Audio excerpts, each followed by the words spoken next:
بسم اللہ الرحمن الرحیم۔ آج کے درس میں ہم یہ بیان کریں گے کہ قادیانیوں سے مکمل بائیکاٹ کیوں ضروری ہے، یعنی باقی کافروں کے مقابلے میں قادیانیوں سے مکمل بائیکاٹ کیوں ضروری ہے،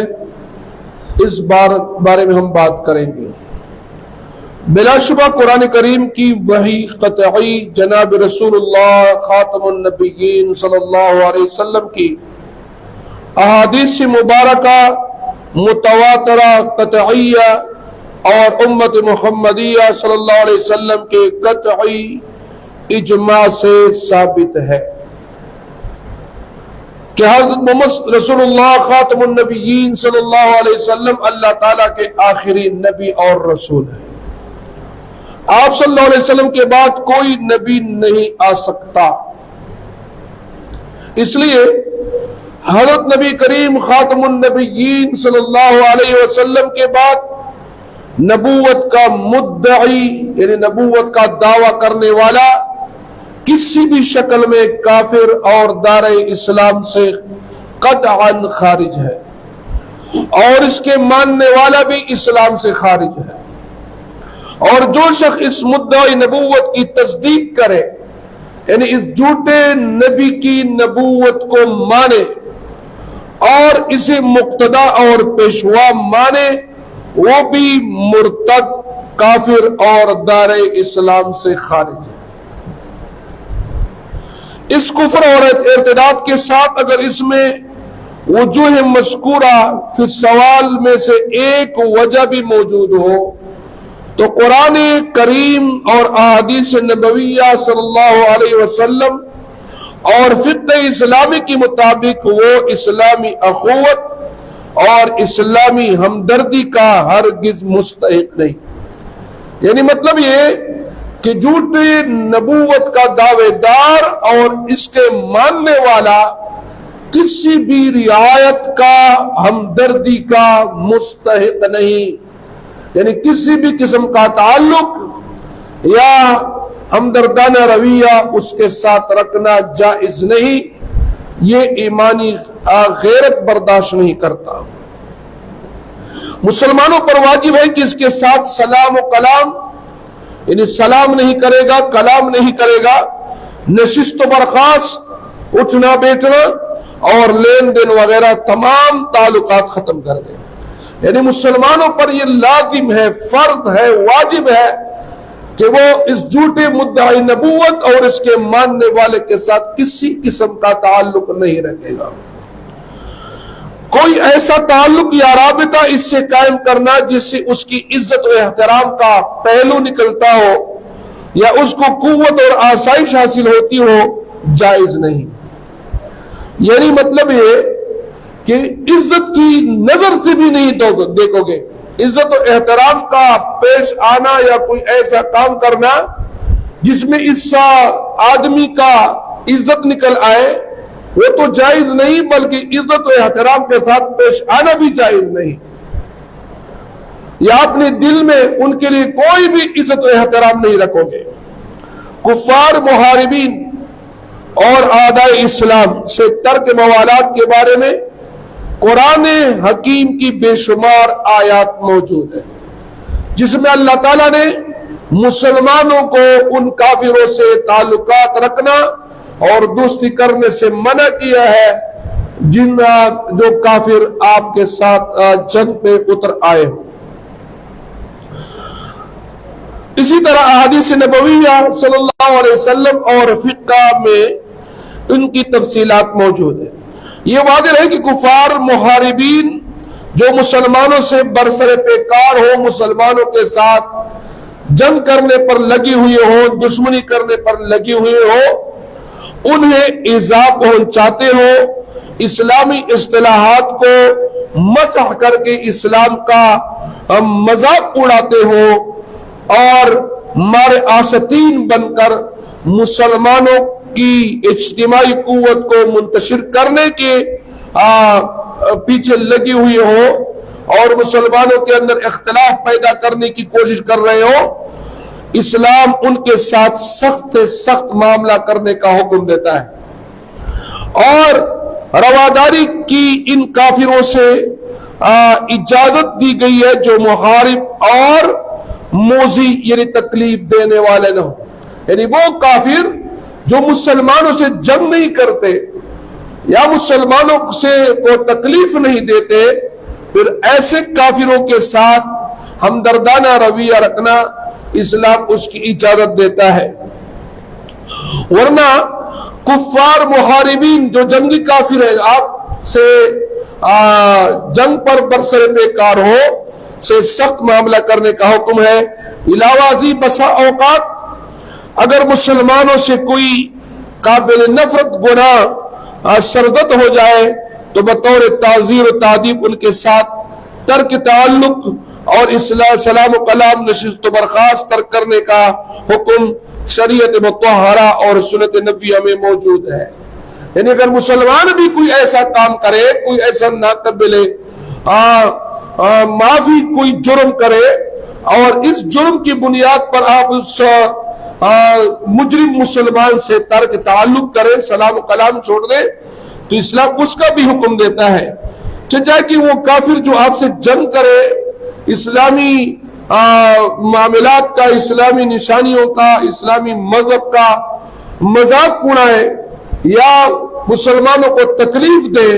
تو ایسے کافر سے تو بالکل ہمدردانہ رویہ رکھنا یا دوستی رکھنا یا معاملات کرنا جائز نہیں. اچھا، اسی طرح اس سلسلے میں سب سے پہلے تو اسلامی حکومت پر یہ فرض عائد ہوتا ہے، یعنی اسلامی حکومت کا یہ فرض بنتا ہے کہ وہ ان فتنہ پرداز مرتدین یعنی قادیانی وغیرہ من بدل دینہ فقتلوہ، کہ جو بھی اپنی دین کو تبدیل کر دے اس کو اب قتل کر دے، کی شرعی تعزیر نافذ کر کے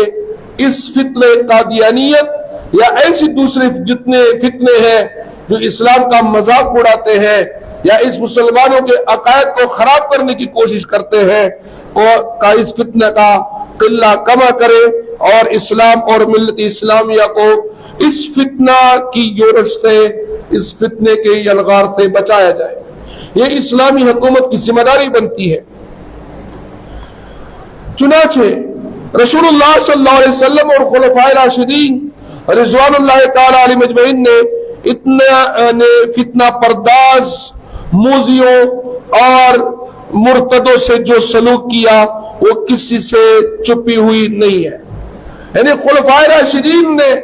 ہر اس شخص کو نہیں چھوڑا، نہ اس کے ماننے والوں کو چھوڑا جس نے اسلام کا مذاق اڑایا ہو یا مسلمانوں کو تکلیف دیا ہو یا نبی کریم صلی اللہ علیہ وسلم کے بعد کسی بھی شکل میں نبوت کا دعویٰ کیا ہو اور جس نے اس کو مانا ہو. خلفائے راشدین نے، صحابہ کرام رضوان اللہ تعالی علیہم اجمعین نے اس کو زندہ نہیں چھوڑا. بعد کے خلفاء اور سلاطین اسلام نے بھی کبھی اس فریضے غفلت اور تساہل پسندی کا مظاہرہ نہیں کیا، بلکہ خلفائے راشدین کے بعد بھی جتنی مسلمان سلاطین بادشاہ آئے ہیں، خلفاء آئے ہیں، انہوں نے بھی اس شخص کو زندہ نہیں چھوڑا جس شخص نے مسلمانوں کو تکلیف دی ہو، اسلام کا مذاق اڑایا ہو یا نبی کریم صلی اللہ علیہ وسلم کے بعد کسی بھی شکل میں دعوی نبوت کیا ہو. لیکن اگر مسلمان حکومت اس قسم کے لوگوں کو سزا دینے میں کوتاہی کرے، یعنی مطلب یہ کہ اسلامی مملکت کے بادشاہ، اس کے ذمہ دار اگر وہ یہ کام نہ کرے، مطلب یہ کہ وہ اس پر عمل نہ کرے اور اس میں کوتاہی کرے یا اس سے توقع نہ ہو کہ وہ بادشاہ جو اسلامی ملک کا بادشاہ ہے وہ اس طرح اس فتنے کو ختم کرے گا، تو خود مسلمانوں پر یہ فرض عائد ہوتا ہے کہ وہ بحیثیت جماعت اس قسم کی سزا کا فیصلہ کرے جو اس کے دائرہ اختیار میں ہو. یعنی ایسی کوئی طریقہ کار پھر مسلمان خود بنائے جو اس کے دائرہ اختیار میں ہو، اور وہ ہے اس مرتدوں سے، اس زندیقوں سے، وہ مسلمانوں کو تکلیف دینے والوں سے، قادیانیوں سے اور سوشل بیکاٹ کرے، یعنی کسی بھی قسم کا تعلق وہ ان کے ساتھ پھر نہ رکھے۔ الغرض ارتداد یا محاربت ہو، بغاوت ہو، شرارت ہو، نفاق ہو، ایذاء ہو، مسلمانوں کے ساتھ سازش، یا اور یہود و نصارا و ہنود کے ساتھ ساز باز، ان سب وجوہ کے جمع ہونے سے بلا شبہ مذکورہ فی السوال فرد یا جماعت کے ساتھ مقاطعہ یا بیکاٹ نہ صرف جائز ہے بلکہ واجب ہے۔ اگر مسلمانوں کی جماعت بحیثیت اجتماع، یعنی مطلب اجتماعی طور پر اس فتنہ کی سرکوبی کے لیے مقاطعہ یا بیکاٹ جیسے ہلکے سے اقدام کی بھی کوتاہی کرے گا تو وہ عند اللہ مسئول ہوگی، یعنی قیامت کے دن اللہ تعالیٰ پھر ان مسلمانوں سے پوچھے گا۔ یعنی مطلب یہ کہ قادیانیوں کو ان کو قتل کی سزا دینا یہ حکومت کا کام ہے۔ کسی فتنہ پرور جو مسلمانوں کے عقائد کو خراب کرے یا کوئی مرتد ہو جائے تو اس کو قتل کی سزا دینا یہ اسلامی حکومت کی ذمہ داری بنتی ہے۔ لیکن اگر وہ اسلامی حکومت اس میں غفلت کرے اور اس اسلام کی اس حکم پر عمل نہ کرے، خلفائے راشدین اور مسلمان بادشاہوں کی اس طریقہ کار پر وہ عمل نہ کرے تو پھر بحیثیت اس مجموعی مسلمان قوم کے ہماری یہ فرض بنتا ہے کہ ہم قانون ہاتھ میں نہیں لیں گے، لیکن جہاں تک ہمارا اختیار چلتا ہے وہ ہے قادیانیوں کے ساتھ، ان مرتد و زندیق اور فتنہ پرور لوگوں کے ساتھ ہم سوشل بیکاٹ کریں۔ ان کے ساتھ سوشل بیکاٹ کا معنی ہے کہ ان کے ساتھ کسی بھی قسم کا تعلق نہ رکھا جائے، نہ سلام کرو گے، نہ کلام کرو گے، نہ اٹھتے بیٹھو گے، نہ انسانی ہمدردی کرو گے، نہ آپ ان کے خیرخواہ بنو گے، نہ ان کے لیے اپنے دل میں کوئی عزت و احترام کا جذبہ رکھو گے۔ کوئی بھی ایسا کام جو قادیانی کو فائدہ دیتا ہو وہ کام مسلمان نہیں کرے گا۔ ان سوشل بیکاٹ کا فائدہ یہ ہوگا کہ قادیانی خود تنگ ہو جائے گا، تو یا وہ اس علاقے کو چھوڑ دے گا یا پھر وہ مسلمان ہو جائے گا، سوچنے پر مجبور ہو جائے گا کہ یہ مسلمان ہم سے کیوں اتنی نفرت کرتے ہیں کہ نہ سلام کرتے ہیں، نہ کلام کرتے ہیں، نہ ہاتھ ملاتے ہیں، نہ ہمارے ساتھ کوئی معاملہ کرتے ہیں، ہمدردی تک نہیں کرتے، تو وہ سوچنے پر مجبور ہو جائے گا۔ اور جب سوچے گا، تحقیق کرے گا تو ان کے سامنے بات واضح ہو جائے گی کہ مرزا غلام احمد قادیانی اور اس کے عقائد یہ سارے کفریہ عقائد ہیں، انتہائی گندہ ترین عقائد ہے، اور مرزا غلام احمد قادیانی یہ گستاخ شخص تھا، کافر شخص تھا، تو اس کا دامن پھر چھوڑ دے گا، ورنہ علاقے کو تو کم از کم چھوڑ دے گا۔ یہ مقاطعہ یا بیکاٹ ظلم نہیں بلکہ اسلامی عدل و انصاف کے آئین مطابق ہے، کیونکہ اس کا مقصد یہ ہے کہ مسلمانوں کو ان کی محاربت یعنی جنگ اور ایذاء رسانی سے محفوظ کیا جائے اور ان کی اجتماعیت کو ارتداد و نفاق کے سے بچایا جائے۔ اس کے ساتھ ہی خود ان محاربین کے لیے بھی اس میں یہ حکمت چھپا ہوا ہے کہ اس سزا یا تعذیب سے متاثر ہو کر اصلاح پذیر ہو اور کفر و نفاق کو چھوڑ کر ایمان و اسلام قبول کرے۔ یعنی ضروری بات ہے کہ وہ مرتد شخص، وہ زندیق شخص، وہ قادیانی شخص جب ان سوشل بیکاٹ کو دیکھے گا تو وہ بھی سوچنے پر مجبور ہو جائے گا، اور پھر جب ریسرچ کرے گا تو اس کو اسلام کی توفیق مل جائے گی۔ اسی طرح آخرت کے عذاب اور ابدی جہنم سے ان کو نجات مل جائے گا، ورنہ اگر مسلمانوں کی حیثیت اجتماعی ان کے خلاف کوئی تعذیبی اقدام نہ کرے تو اپنی موجودہ حالت کو مستحسن سمجھ کر اس پر مصر رہیں گے اور اس طرح ابدی عذاب کے مستحق ہوں گے۔ یعنی پھر بحیثیت ایک اجتماعی قوم پھر اللہ تعالیٰ ان مسلمانوں کو سزا دے گا جو ان مرتدوں زندیقوں کے ساتھ تعلق رکھے گا۔ لہذا قادیانیوں کے ساتھ بائیکاٹ کرنا یہ ایمانی غیرت کا تقاضا ہے، یہ جذباتی نعرہ نہیں، بلکہ ہمارا ایمان اور اسلام اس کی اجازت نہیں دیتا کہ ہم ان قادیوں ان کے ساتھ کوئی تعلق رکھیں۔